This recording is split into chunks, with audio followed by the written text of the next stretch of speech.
Bonjour à tous et bienvenue sur boursicoté.com pour cette nouvelle analyse technique Forex, matières premières et crypto-monnaie avec une paire de devises euro-dollar qui franchit cette zone des 1.05. Donc on valide ici la poursuite du mouvement baissier avec un RSI ici qui rentre en zone de survente. Des volumes qui sont pourtant inférieurs à la moyenne. On verra ce que ça donne en fin de journée. Globalement, on sent que la poursuite est en cours. Alors, cette zone des 1.05, elle est assez importante puisqu'elle a provoqué de nombreux rebonds sur les phases antérieures.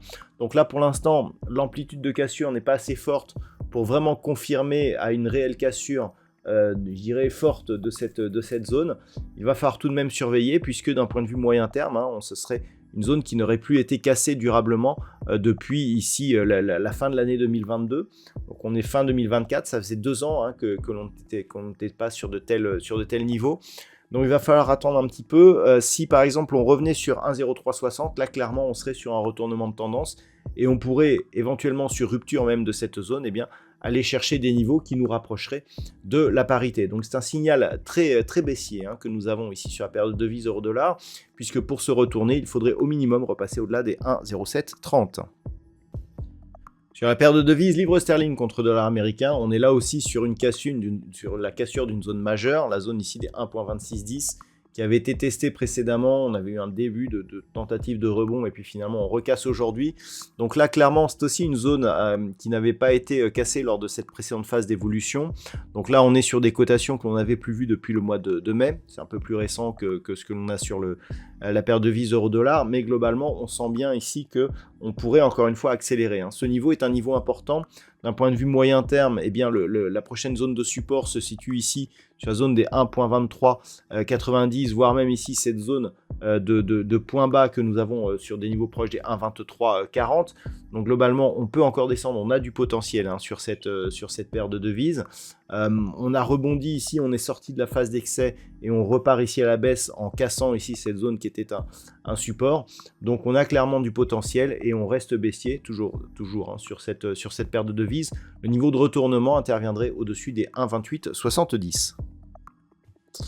Au niveau de l'or, on revient durablement au-dessus des 2600 $ l'once. On franchit cette moyenne mobile 20 exponentielle, donc on sort ici de cette configuration baissière. On aurait une vraie sortie si les cours revenaient au-delà des 2720.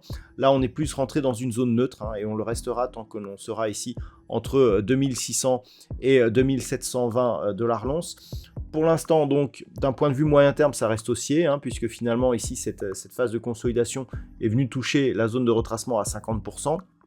Ensuite, on rebondit, mais globalement, tant que l'on restera sous 2720, on aura du mal à développer une nouvelle conviction haussière. On voit toutefois que les histogrammes du MACD qui partent d'une très bonne amplitude s'apprêtent à repasser dans la partie supérieure de leur zone d'évolution. Et on voit au niveau des volumes que l'on manque de conviction sur ce mouvement de retournement.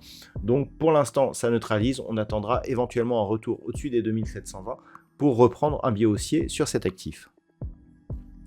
Sur le WTI, on reste dans un biais totalement neutralisé, donc globalement au-dessus ici des 66,60 $ le baril. On a une zone de support à 67,50 qui a été attaquée à de nombreuses reprises mais qui n'a pas cédé. On va pouvoir repositionner cette zone sur un niveau un peu inférieur. À la hausse, d'un point de vue moyen terme, c'est 77,50. On a des zones intermédiaires. Globalement, très difficile actuellement de définir un directionnel porteur sur cet actif. On n'a même plus de contact avec les bandes de Bollinger, donc globalement c'est neutre.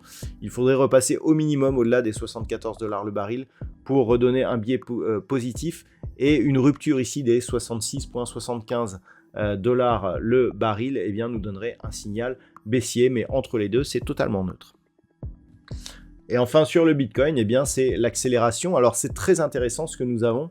Voyez, j'ai pris ce retracement de Fibonacci ici sur le point haut que nous avions eu ici au mois de mars et le point bas que nous avons eu ici, point bas de consolidation, le 5 août. Sur cette phase de consolidation, sur rupture du point haut, donc établissement du nouveau record, on avait tracé les extensions de Fibonacci.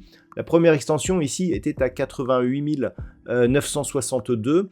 Si on trace cette zone, on voit ici que, voilà, on va essayer de tracer voilà, dessus. On voit ici qu'on s'est bien stabilisé, c'est-à-dire on a cassé ici, on est monté et hop, dès qu'on a atteint cette zone, on s'est stabilisé et ensuite on est reparti sans même revenir en arrière. Et par rapport à ça, eh bien, ce que ça nous laisse entrevoir, c'est la possibilité d'atteindre la deuxième extension de Fibonacci. Et la deuxième extension, elle se trouve à 113 500 $ pour un Bitcoin.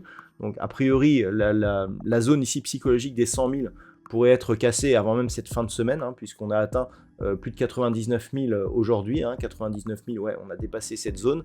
Donc, clairement, en cas de rupture, on peut s'attendre ici à une poursuite. 113 500 sera donc le nouvel objectif, et ce, tant que l'on restera au-dessus de cette zone physique des 92 000 $ pour un Bitcoin. On est sur une très forte dynamique, hein. On le sait depuis que l'on a passé ici cette zone des 75 000.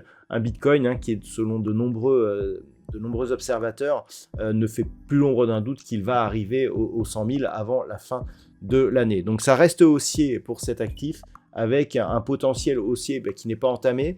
On a des petites divergences mais qui sont infirmées. On a un RSI ici qui est toujours en zone de surachat mais qui ne redescend pas. Des volumes qui sont à peu près équilibrés. Donc pour l'instant, il n'y a pas trop de signal d'excès. Et donc ça peut continuer à monter sur cette crypto-monnaie. Voilà donc ce que l'on peut dire sur cette nouvelle analyse technique Forex, matières premières et crypto. Je vous souhaite de passer une très bonne soirée. On se retrouve dès demain pour d'autres analyses techniques, toujours sur le site boursicoté.com.